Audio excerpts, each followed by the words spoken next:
The Compromise of 1877, The Great Betrayal.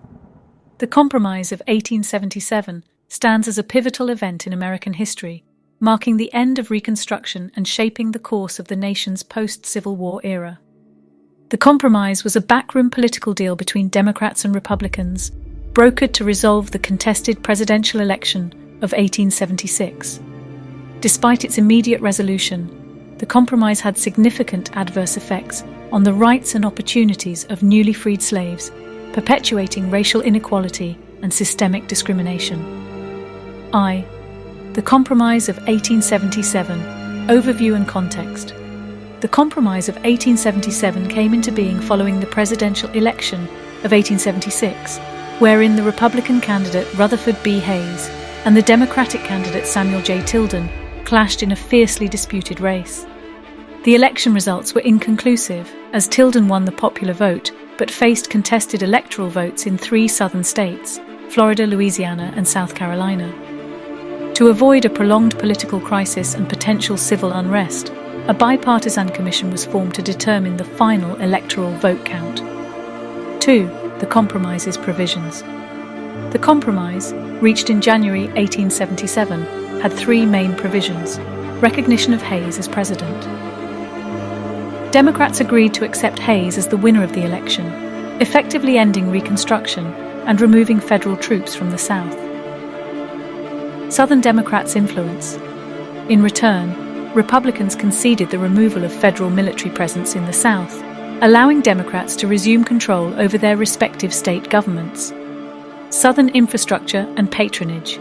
The federal government pledged to support internal improvements and infrastructure projects in the South and appointed a Southerner to the president's cabinet, addressing the economic interests of Southern Democrats.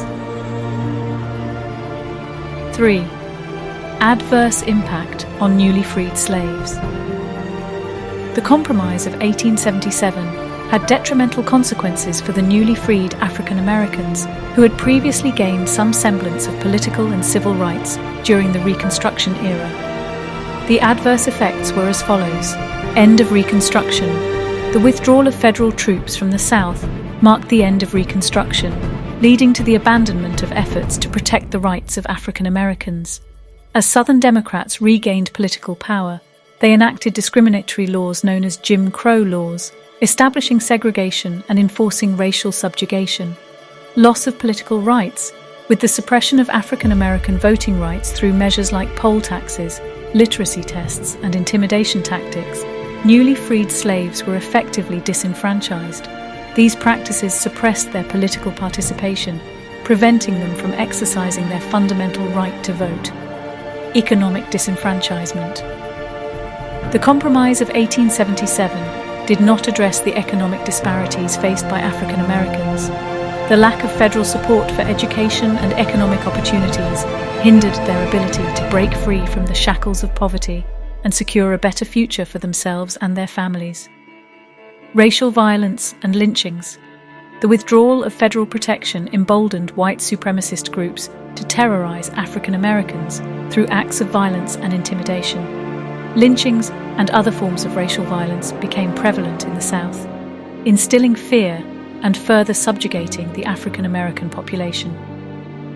The Compromise of 1877's resolution to the contested presidential election may have averted immediate political crisis, but it came at the cost of the newly freed slaves' rights and well-being. By ending Reconstruction and removing federal oversight in the South, the Compromise facilitated the implementation of discriminatory laws and practices that perpetuated racial inequality and systemic racism for decades to come. Understanding this pivotal event in American history provides valuable insights into the challenges and struggles faced by African Americans in their fight for civil rights and equality.